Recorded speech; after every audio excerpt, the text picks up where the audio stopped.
It was wild, it was fast, and it was dangerous.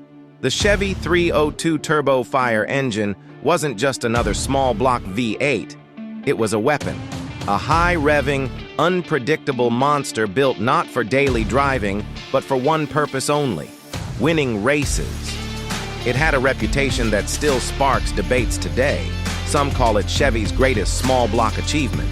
Others call it a mechanical time bomb. But one thing's for sure. Behind the glory of this engine lies a shocking truth that few people know. In the golden age of American muscle cars, the late 1960s, horsepower was the currency of pride. Every major automaker was throwing their best into the fight. Dodge had the HEMI, Ford had the Cobra Jet and the Boss 302. Pontiac had the GTO, the car that started the muscle car craze. Chevrolet was not about to be left behind. With their iconic small block platform already legendary, they pushed the limits further. Out of this competitive storm emerged the 302 Turbo Fire 5.8, a short-stroke, high-winding small block that powered the legendary Camaro Z/28. But this engine wasn't for the faint of heart. Unlike Chevy's other V8s, which delivered easy torque for street cruising, the 302 demanded commitment. To unlock its true power, you had to rev it past 6,000 RPM. At that speed, it sounded like pure chaos, a mechanical scream that terrified insurance agents, mechanics, and even some drivers. Chevy rated it at 290 horsepower, but that was a lie. In reality, it made much more. Some dyno tests pushed it closer to 360 horsepower. Chevy kept the number low on purpose, partly to keep insurance rates down and partly to comply with racing rules. So what happens when you take a race-bred engine, drop it into the hands of regular drivers and sell it on showroom floors? You get chaos. You get broken parts, blown motors, and plenty of wrecked Camaros. And that's why the 302 Turbo Fire earned its reputation as deadly. Not deadly in the sense of a design flaw, but deadly in the sense that it demanded absolute respect. Treat it like a normal small block, and it could kill the car, or you. This is the untold story of Chevy's 302 Turbo Fire engine, how it was born, why it dominated, and why it terrified everyone who dared to push it. The late 1960s were unlike any other time in American automotive history. Car culture wasn't just alive, it was thriving.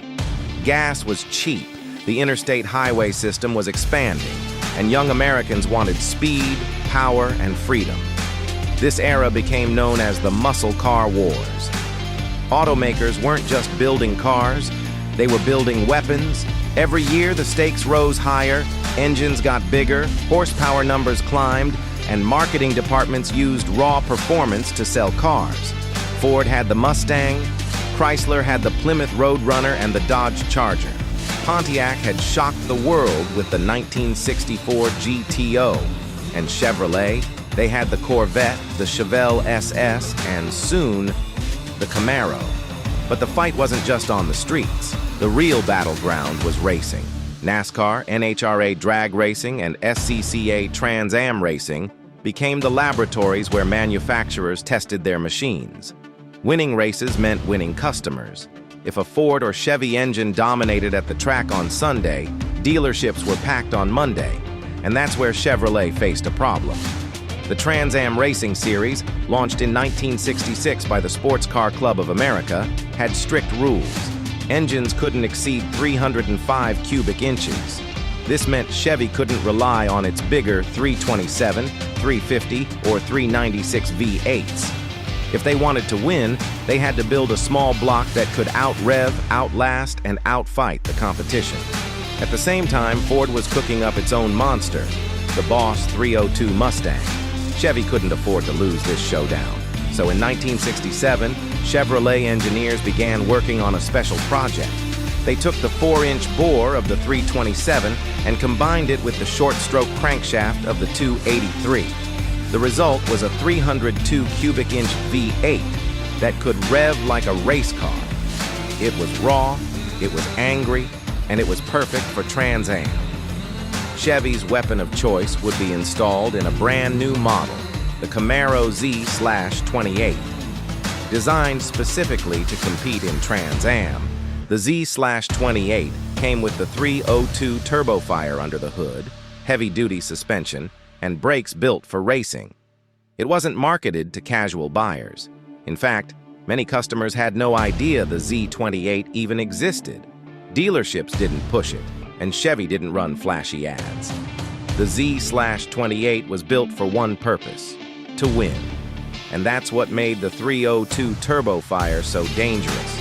It wasn't a compromise. It wasn't built for comfort. It was a pure racing engine dropped into a street car. At low RPM, it felt weak compared to Chevy's big blocks. But once you pushed it past 4,500 RPM, it transformed. The engine came alive, screaming toward 7,000 RPM, pulling harder and harder the higher it revved. This was an engine that punished hesitation and rewarded aggression. But here's the catch. Most drivers weren't prep at all. Subscribe for upcoming part 2. Thanks for watching. Bye-bye.